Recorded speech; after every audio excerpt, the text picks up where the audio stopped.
لبيك اللهم لبيك لبيك لا شريك لك لبيك إن الحمد والنعمة لك والملك لا شريك لك.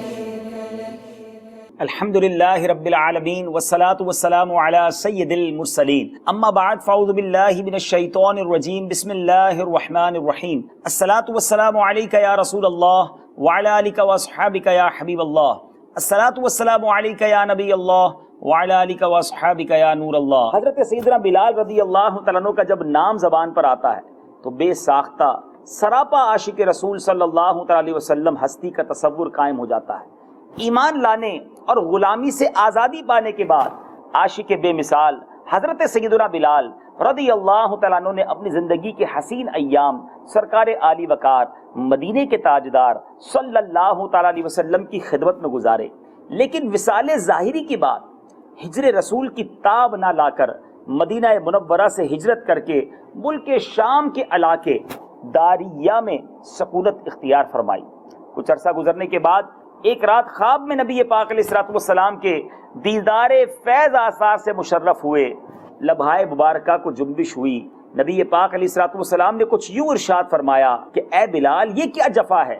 کیا ابھی وہ وقت نہ آیا کہ تم میری زیارت کے لیے حاضری دو؟ عاشق بے مثال حضرت سیدنا بلال رضی اللہ تعالیٰ عنہ بیدار ہوتے ہی حکم سرکار علیہ الصلوۃ والسلام کی تعمیل میں مدینہ منورہ کی جانب روانہ ہو گئے اور سفر کرتے ہوئے مرکز عشاق دیار مدینہ کی نورانی اور پرکیف فضاؤں میں داخل ہو گئے. بے تابانہ مدنی آقا علیہ الصلوۃ والسلام کے مزار پر حاضر ہوئے. ضبط کے بندھن ٹوٹ گئے، آنکھوں سے آنسوؤں کا تار بندھ گیا اور اپنا چہرہ مزار مبارک کی مبارک خاک پر مس کرنے لگے.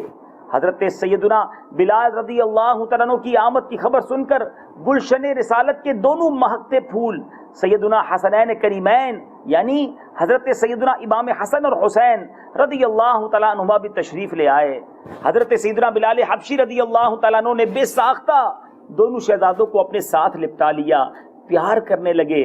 شہزادوں نے فرمائش کی، اے بلال، ہمیں ایک بار پھر وہ اذان سنا دیجئے جو آپ نانا جان صلی اللہ تعالیٰ علیہ وسلم کی حیات ظاہری میں دیا کرتے تھے. اب انکار کی گنجائش کہاں تھی؟ چنانچہ حضرت بلال رضی اللہ تعالیٰ عنہ مسجد نبوی شریف کی اس چھت پر اس حصے میں تشریف لے گئے جہاں نبی پاک علیہ الصلوۃ والسلام کی حیات ظاہری میں اذان دیا کرتے تھے.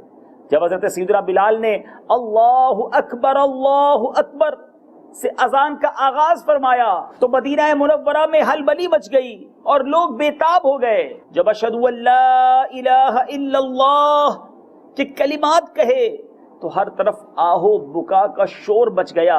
پھر جب اس لفظ پر پہنچے اشہد ان محمد رسول اللہ صلی اللہ تعالی علیہ وسلم تو لوگ بے تابانہ ایک دوسرے سے پوچھنے لگے کہ نبی پاک علیہ الصلوۃ والسلام مزار پر انوار سے باہر تشریف لے آئے ہیں. نبی پاک علیہ الصلوۃ والسلام کے وصال ظاہری کے بعد مدینہ منورہ میں اس دن سے زیادہ کبھی گریہ وزاری نہیں ہوئی. اس واقعے کے بعد عاشق بے مثال حضرت سیدنا بلال رضی اللہ تعالیٰ عنہ جب یہ آپ نے نبی پاک کا نام نامی دیا، اشہد ان محمد رسول اللہ کہا، تو بے ساختہ روضہ انور کی طرف اشارہ کیا اور غش کھا کر گر گئے. بہت دیر بعد ہوش آیا اور پھر آپ مدینہ منورہ سے روتے ہوئے واپس چلے گئے. یاد رہے تادب حیات سال میں ایک مرتبہ مدینہ منورہ حاضر ہوتے اور اذان دیا کرتے.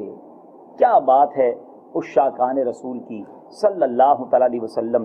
وہ مدینے میں رہتے تھے تو بے قرار زیادہ ہو جاتے تھے کیونکہ نبی پاک کی یادیں تھیں، پیارے آقا کے ساتھ گزرے ہوئے وقت یاد آتے تھے. بہرحال یہ عشق کے انداز ہیں، نہ کسی کے رقص پہ طنز کر، نہ کسی کے غم کا مذاق اڑا، یہ جسے چاہیں جیسے نواز دیں، یہ مزاج عشق رسول ہے. اللہ کریم حضرت بلال حبشی رضی اللہ عنہ کے صدقے ہمیں بھی نبی پاک کا عشق نصیب فرمائے. امیر اہل سنت کے اس شعر پر اپنے اس واقعے کو اختتام کرتے ہیں کہ جاہو جلال دو نہ ہی مالو منال دو، سوزے بلال بس میری جھولی میں ڈال دو. مدنی چینل دیکھتے رہیے. اللہ مجھے اور آپ کو بھی مدینہ منورہ کی باذوق اور با ادب حاضری نصیب فرمائے، مقبول حاضری عطا فرمائے۔ لبیک اللہم لبیک لبیک لا شریک لک لبیک ان الحمد والنعمت لک والملک لا شریک